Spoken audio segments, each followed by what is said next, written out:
While just stopping to look at real estate signs with a baby in my arm, I was offered to buy Coke.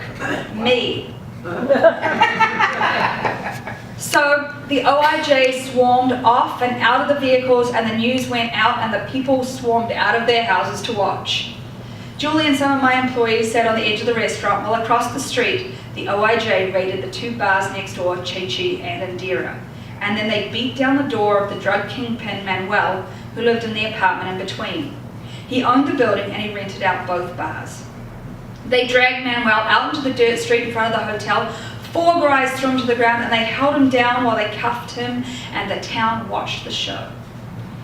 Did I mention that this dangerous drug kingpin who required 15 men to bring him down is in his 70s, has had 2 heart attacks, and is lame?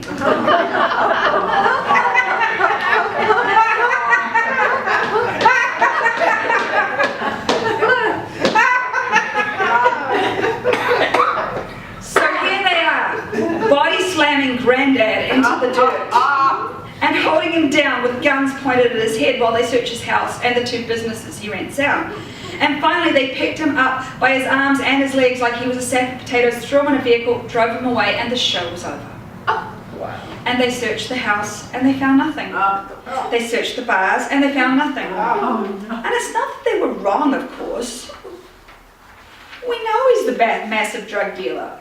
But the rumor on the streets is that Manuel heard about the raid the day before and moved all the coke to his son's house on the other side of the hotel. But since there wasn't enough evidence, the case was dismissed and Granddad's drug kingpin was home in his bed 2 nights later. Chapter 6. The gods must be crazy. Within a month of getting to Costa Rica, my little town of Brasilito experienced huge losses. Now you would think with how much fun and drama Brasilito has that it's a major centre, but it's not. It's a fishing village with maybe 150 houses, most of them squatter shacks, and 6 small hotels that provide work. It's a short walk to the Western Resort, which provides more work, but the town is small. Very, very small. And everyone knows everyone and is usually related to everyone else by either marriage or blood. That's why, when the fishing boat disappeared, everyone grieved. A couple of local fishermen took some tourists out big game fishing with their little boat. The weather changed. They had no radio, safety equipment. The boat and the men were never found. And a week later, a small plane carrying a local gringo family was flying past the hotel on a sightseeing trip. We think the pilot came down to see some dolphins. At least that's what the official report said, but they weren't in the plane. All we know for sure is the plane hit the ocean, and no bodies were ever recovered. The man who owned the gym lost his sons, his wife, his best friend, and his best friend's son, and the gym was then turned into a memorial for the dead with 40 photographs of his dead sons in the basketball court.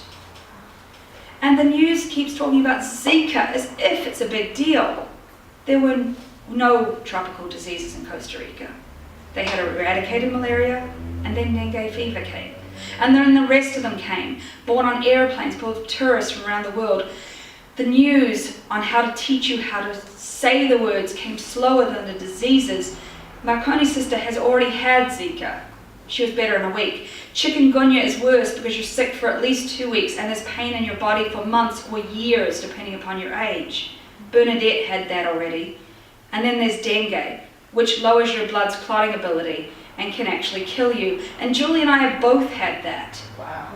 And if you've really pissed off somebody upstairs, it is possible to get dengue, chikungunya, and Zika all at the same time. I can't imagine how it's possible to survive it, but people do. Dengue is not something Julie or I would like to do again. Apart from the 20 pounds that you lose in 3 weeks, it's really horrid. Like, oh my God, I never want to go through that. I thought I was going to die. What the fuck was I thinking? Moving to a tropical country, Jesus H. Christ, I'd be better if I died. Horrid. Of course, there are worse things than your kid getting dengue fever and surviving. When Catherine was 6, she was in grade school with Mateo. Mateo's mom owned the little bilingual school she attended, and Mateo's younger sister Greta had turned 3, and the whole school turned out for her birthday party. When you have a birthday party in Costa Rica, it's a social event. The kids you invited come. Their brothers and sisters come. Their parents come. Their friends who you've never actually met and cousins who are just visiting come. Any chance to get out of the house. So there were about 60 kids and 40 adults at Greta's birthday. Wow. 3 months later, Greta was at the local kids' play centre and she came off the slide wrong. And a week later, 60 kids and 40 adults were at Greta's funeral on the beach, letting balloons into the air. Catherine had felt a deep need to go. My first funeral was my grandfather's when I was 14. Her first funeral was for a 2-year-old when she was 6. Funerals are something you get used to in Costa Rica. People just die randomly, prematurely, and without warning. The 24-year-old receptionist at the law office was walking up to work in the hill behind my hotel. She was pretty, and I didn't like her much because she'd been flirting with my ex-husband in the restaurant. And the bus drove up the road with the door open, as they tend to do since the bus has no air conditioning, and she didn't see it coming. And the door hit her in the back of the head and decapitated her. Wow. I felt bad for not being nicer to her. My electrician was not able to fix my electrical system because between the time he'd been in the hotel and the time I called him the next week, he'd been walking home from the bar and had been run over by somebody driving home from the bar. The surveyor I used to survey my property was not available to come and verify his survey because he died in a motorcycle accident. Then my manager's husband had a heart attack and she couldn't get an ambulance because all the ambulances that we saw parked in town were not actually used for medical stuff. Apparently they were only being used to move cocaine around. So he didn't survive. One of my neighbours who'd lost her son in the boating accident then lost her next son in a car accident. Car accident fatalities are high, and Marconi and Julie ended up seeing a fatal crash right in front of them, and the last time that they were actually in Costa Rica, they were forced off the road and the car they were driving was totaled. Up the street from us is a billionaire who has built an entire estate. He's some kind of internet billionaire. His son brought his girlfriend to Costa Rica. They rented a horse, and the horses always come back faster than they go out because they want to come home. On the corner in front of my hotel, she egged her horse on to go faster. It fell over onto the side, and she hit the ground. One of my employees picked her ear with a diamond earring up and tried to give it back to her boyfriend. The ambulances never came, and she died in the local town's clinic, which has nothing but Band-Aids and aspirin. The first time I fell in love was in Costa Rica. After the divorce, after the age of 35, after years of believing that love was myth best left in fairy stories, I fell in love with John, whom my ex-husband had rented the restaurant out to. He was a man I spent 8 hours a day working nearby, and the fact that John was married with 3 kids didn't stop me from falling for him. I'd fallen for John because he was the kind of man who was charming and lovely and flirted unconsciously as a type of breathing. And for this reason, I was not the only woman who fell in love with him. He had a touch of sadness and self-deprecation that made his smile genuine, and honest compliments felt like sunshine. And he didn't make you want to be a better woman. He made you feel like you already were. He made you feel strong and beautiful, which would be why my friend Louise and my friend Stephanie both slept with him. My friend Anne wanted to sleep with him too, but he thought she was too big. I thought she was beautiful, but he didn't like voluptuous women. I know he was sleeping with some of his clients and probably some of his staff. After all, his chief cook almost quit because although she was 60, she loved him. And she got angry when she found out that he was sleeping with one of the 20-year-old waitresses. Now, John's wife had left at this point, and their marriage was in deep trouble. She would come and occasionally drop off the kids, but most of the time he was single, living 5 hours from his family and worrying about his children. Most of the conversations we had were about his kids. She said she was going to take the kids to Germany and he would never see them again. And I told him he couldn't leave his kids and he needed to go with her. I told him this because we were friends and because he wasn't in love with me. I was on a crazy exercise kick with my brother and I was getting thinner than I'd ever been in my life, and he would congratulate me and compliment me, but he never hit on me. Because if I was going to fall in love at the first time, unrequited love was just up my alley. So Louise, who was my yoga teacher, would tell me about what John was like in bed. Oh, God. And how he was hung like a stallion. And I would work out in the back of my mind that eventually John would notice me, and the kids would move in with us, and we could all live together, and his wife could go back to Germany. And then he told me he was selling his business and moving to Germany with his kids, and I congratulated him and mourned. And then I heard a rumor that he was dead. And I died inside. And I cried. And then I called a number I had for him. He was still alive. The rumors had all been lies, and he wasn't dead. And I told him I loved him over the phone because I had nothing less to lose, and I still hoped. And he said, well, what? How did that happen? Well, I suppose it's nice that somebody in the world loves me. And that was that. And a year later, he came back to Costa Rica to settle up some affairs, and I organized to go see him. I went to San Jose. I took a cab up to his house, and he came out and he saw me, and his hug arms dropped and he backed away. And we stood there outside his house, and then we went in, and the house was empty, and he was there to sell it. And as we stood in his kitchen, he stood on one far side of it, backing as hard as he could against the counter, so I stood on the other far side. And I understood because I'd put on most of the weight I'd lost at that point, and we were going to go out and eat, and now that we were alone together, the conversation was strained, and I walked out to use the bathroom, and I saw his mattress on the floor, the only furniture in the house, and I saw that the bed had been made. And I know he'd done that for me, and that he thought I was thinner, and now he was regretting bending over to fix the bed. And we went out to dinner, and we pretended we were friends, but we weren't anymore. And I had destroyed that with my declaration. And he went back to Germany, where he divorced his wife, and where he and his children still live. And I pretended that I had never loved him, and that it had never mattered. I was never planning to fall in love with Alonso. He's not the kind of guy you can fall in love with. He's an employee. He was a bartender. He was in his 20s. This was going to be an affair. Because I'd never had one before, and I thought I could walk away with no regrets. And because, quite frankly, it had been 6 years, and 6 years was too long. And I didn't rush into it. And I actually thought it all the way through. I even asked a friend of mine who he'd worked for before what he was really like. And instead of giving me helpful advice, she said, oh my God, have you seen him with his shirt off? He has a great body.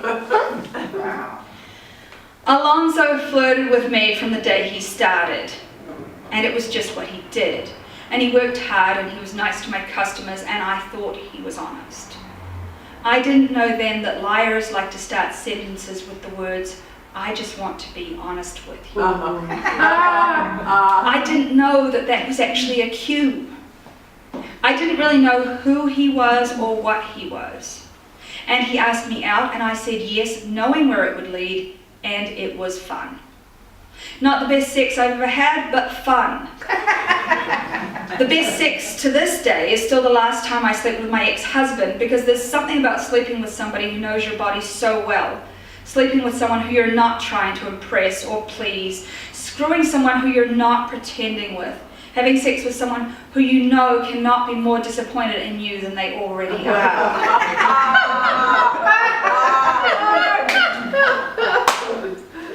The sex with Alonso was not mind-blowing, but it was okay.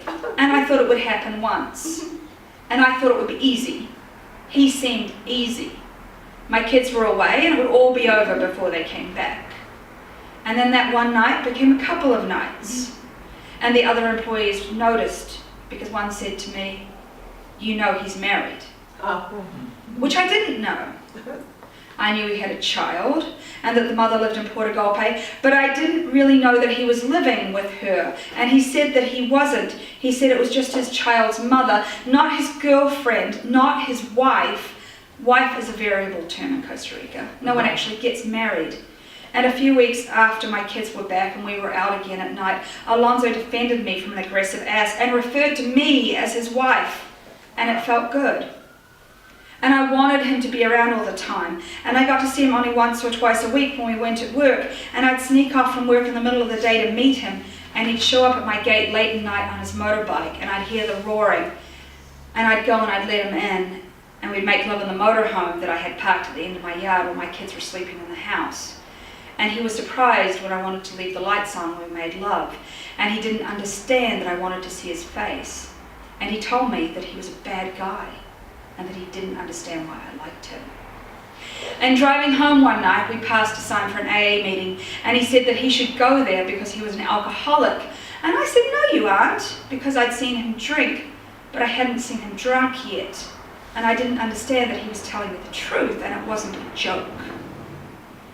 And on the nights when he said he couldn't get up to see me, I found that he'd gone to bars drinking. And I started going out at night to bars, hoping he would be there. And I started drinking because I needed to keep up, because I couldn't keep up. And I don't know how to drink, I still don't. And I stopped sleeping because I was working or drinking or waiting for him to come or waiting to see him. And when I was not seeing him, I was thinking about him and not sleeping and wishing I was with him.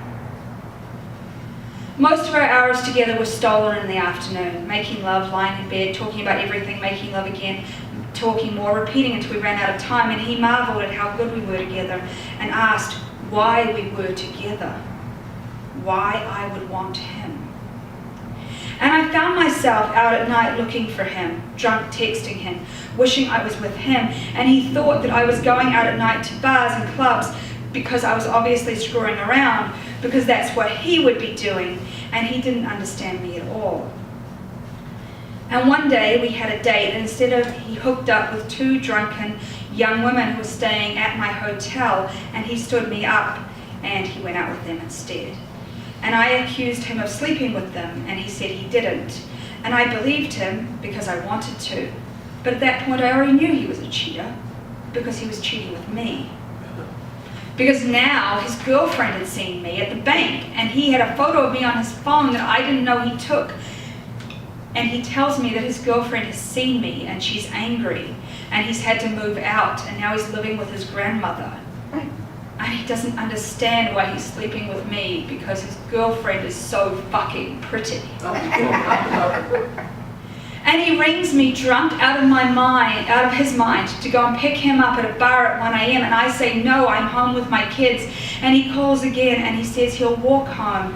And if he gets run over and killed, it's my fault.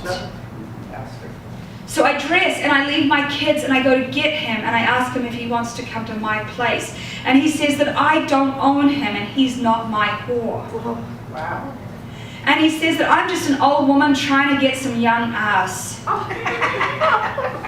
And I'm in love with him, and I care about him, and I worry about him, and I want him. And when we are together, I tell myself that it's just the alcohol.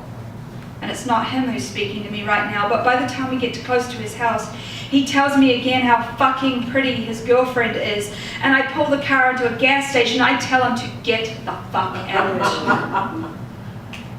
I push him out of the car, and I drove home to be with my kids and my grief, and he walked home. The next day he apologized to me and said he was drunk and he didn't mean it, and what we have is different and he doesn't understand it. But when he's with me, he feels peace. The strange thing is I feel it too, the peace, and I forgive him because I was incapable of staying angry at him, and that scared me.